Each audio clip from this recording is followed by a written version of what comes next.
X کے مالک ایلان مسک نے Trump انتظامیہ کو خیرباد کہہ دیا۔ سوشل میڈیا پر پیغام میں کہا کہ حکومت کے خصوصی ملازم کی حیثیت سے میرا ٹائم ختم ہو گیا۔ صدر ٹرمپ کا شکریہ کہ انہوں نے اضافی اخراجات کم کرنے کا موقع دیا۔ وائٹ ہاؤس نے ایلان مسک کے ٹرمپ انتظامیہ چھوڑنے کی تصدیق کر دی۔ میڈیا رپورٹس کے مطابق ایلان مسک نے صدر ٹرمپ کو بتائے بغیر مشیر کا عہدہ چھوڑا۔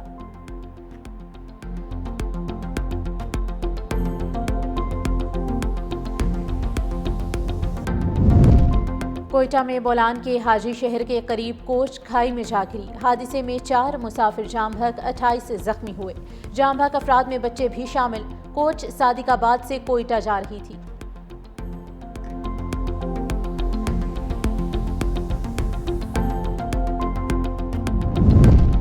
اسلام آباد میں مبینہ مقابلہ، 2 ڈاکو مارے گئے۔ ترجمان اسلام آباد پولیس کا کہنا ہے کہ مقابلہ تھانہ شہزاد ٹاؤن کی حدود میں ہوا۔ مارے گئے ڈاکوؤں کی فائرنگ سے گزشتہ روز ASI سدھیر احمد شہید اور اہلکار جعفر جہانگیر زخمی ہوئے تھے۔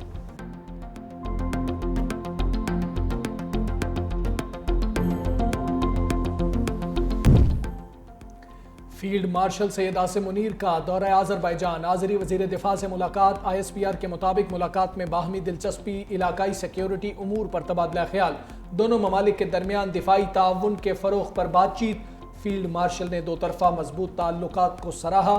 فیلڈ مارشل سید عاصم منیر کا پاک آذربائیجان دفاعی تعلقات کو مزید مضبوط بنانے کے عزم کا اعادہ۔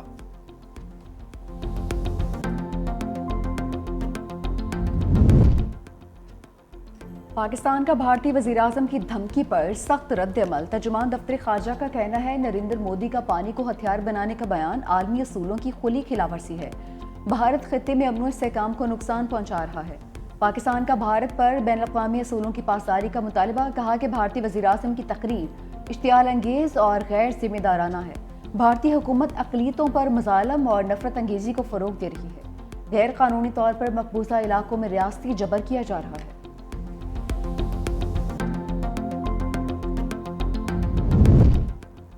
غزہ میں صہیونی مظالم کا سورج غروب نہ ہو سکا۔ مزید 36 فلسطینی موت کی آغوش میں چلے گئے۔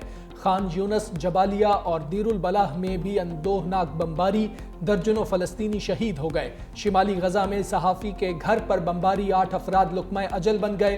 شہادتوں کی مجموعی تعداد 54,056 ہو گئی۔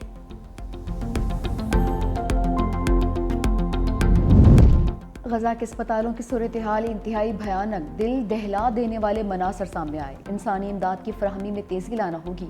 پاکستانی مندوب عاصم افتخار کا غزہ کی صورتحال پر سلامتی کونسل کے ہنگامی اجلاس سے خطاب۔ کہا صرف تشویش کا اظہار کرنے کا وقت گزر گیا، اقوام متحدہ کو اقدامات کرنا ہوگی۔ غزہ کی 80% عمارتیں تباہ ہونے کو ضمنی نقصان نہیں کہہ سکتے۔ اسرائیل غزہ میں جان بوجھ کر تباہی کر رہا ہے تاکہ فلسطینیوں کے حوصلے کو پسپا کیا جائے۔ برطانیہ اور چین سمیت اقوام عالم کا غزہ میں انسانی امداد کی فراہمی میں فی الفور تیزی لانے کا مطالبہ۔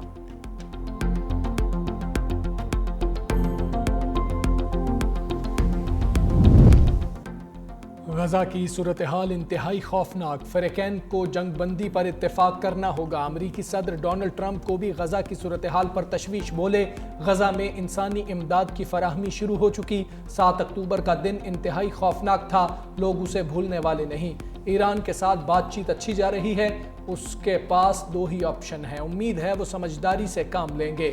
روس اور یوکرین کے درمیان جنگ بندی کب ہوگی نہیں بتا سکتا، پیوٹن نے کوئی کھیل کھیلا تو مختلف جواب دیں گے۔ برطانیہ کے قانونی ماہرین کا اسرائیل پر غزہ جنگ کے باعث پابندیاں عائد کرنے کا مطالبہ۔ سابق سپریم کورٹ ججی سمیت وکلاء اور قانونی ماہرین نے برطانوی وزیراعظم کیئر سٹارمر کو خط لکھ دیا۔ اسرائیل سے تجارتی معاہدے معطل اور اسرائیلی وزراء پر سفری پابندیاں لگانے کا مطالبہ۔ برطانوی حکومت پر زور دیا کہ وہ قتل عام روکنے کے لیے فوری اقدامات کرے، عالمی فوجداری عدالت کے وارنٹ پر عمل درآمد کو یقینی بنائے۔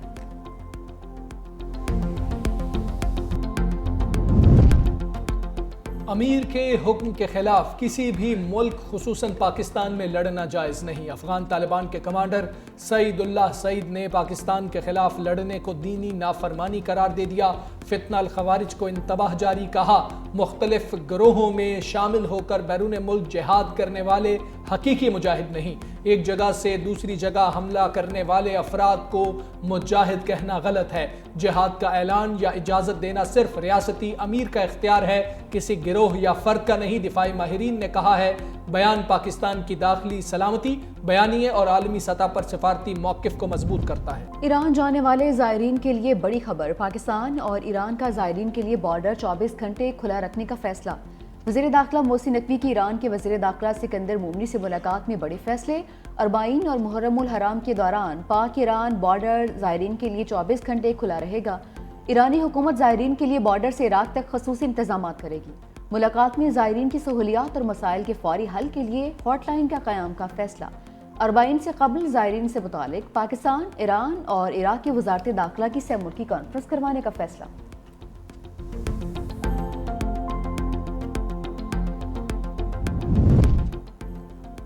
ہندوتوا ریاست خطرناک حد تک حالات کو بگاڑ رہی ہے۔ جنوبی ایشیا ایک بار پھر دنیا کے سب سے خطرناک تنازعات میں سے ایک بن رہا ہے۔ نائب صدر پیپلز پارٹی سینیٹر شیری رحمان کا انٹرنیشنل نیوز چینل العربیہ کو انٹرویو، کہا بھارت اعلیٰ سطح پر دیر پا مکالمے کے لیے جگہ بنانے میں ناکام ہے۔ مودی کی بیان بازی داخلی سیاسی ایجنڈے کو بدلنے کی کوشش لگتی ہے۔ بھارت خطے میں خطرناک بحران کی فضا قائم کر رہا ہے۔ بھارت کے رویے سے احساس نہیں لگتا کہ وہ مذاکرات میں دلچسپی رکھتا ہے۔ سولر سسٹم مہنگے، کھاد اور زرعی آلات کی قیمت بھی بڑھے گی۔ آئی ایم ایف نے مور اینڈ مور کا مطالبہ کر دیا۔ آئندہ بجٹ میں مزید کڑی شرائط عائد کرنے کا مطالبہ۔ سولر پینل سمیت تمام ٹیکس استثناء ختم، کھاد، سپرے اور زرعی آلات پر 18% جی ایس ٹی عائد کرنے کا کہہ دیا۔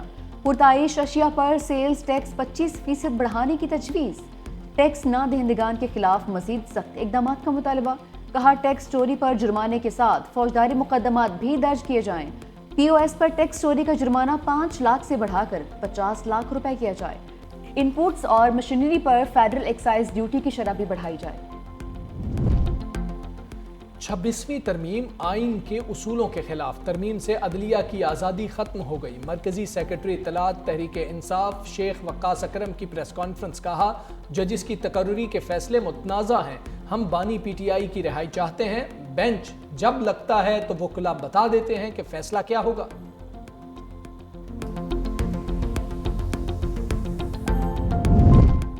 وزیر توانائی سندھ سید ناصر حسین شاہ سے برٹش ہائی کمیشن کے وفد کی ملاقات، باہمی دلچسپی کے امور پر تبادلہ خیال۔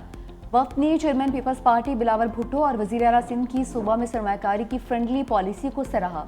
محکمہ توانائی، ترقیات و منصوبہ بندی کے محکموں کی جانب سے عوامی فلاحی سکیمز کی تعریف۔ ناصر حسین شاہ نے کہا کہ صوبہ سندھ مختلف سیکٹرز میں منافع بخش سرمایہ کاری کے لیے انتہائی زرخیز ہے۔ صوبائی وزیر نے وفد کی سربراہ اور دیگر ممبران کو تحائف بھی پیش کیے۔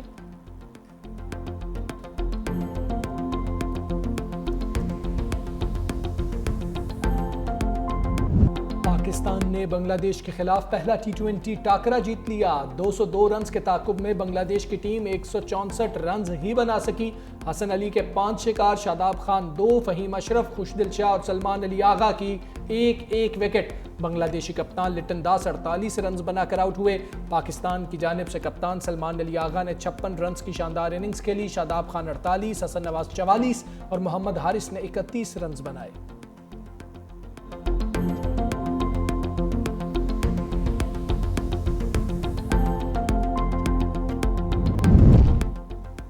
ڈاکٹرز کی میڈیکل سپرنٹینڈنٹ بننے کے لیے 2 نمبری۔ پنجاب کے 10 ڈاکٹرز نے محکمہ صحت پنجاب کو جعلی تجربہ لیٹر اور جعلی ڈگریاں جمع کروا دی۔ محکمہ اسپیشلائزڈ ہیلتھ پنجاب کا ایکشن، تمام ڈاکٹر سے وضاحت طلب کر لی۔ 3 روز میں تمام ڈاکٹرز کو جواب جمع کروانے کا حکم۔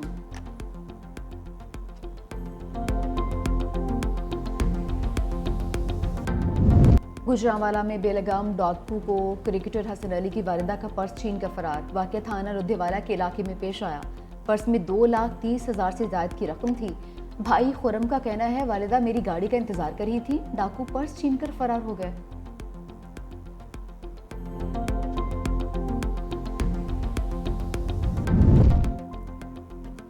چاند نظر آتے ہی مویشی منڈیوں کی رونق بڑھ گئی، ایک سے بڑھ کر ایک جانور خریداروں کی توجہ کا مرکز۔ اسلام آباد کی مویشی منڈی میں ببلو بیل کی دھوم، شہریوں کا جانور مہنگے ہونے کا شکوہ، بولے جانور پہلے ہی مہنگے تھے، اب تو عام آدمی کی قوت خرید سے ہی باہر ہو گئے۔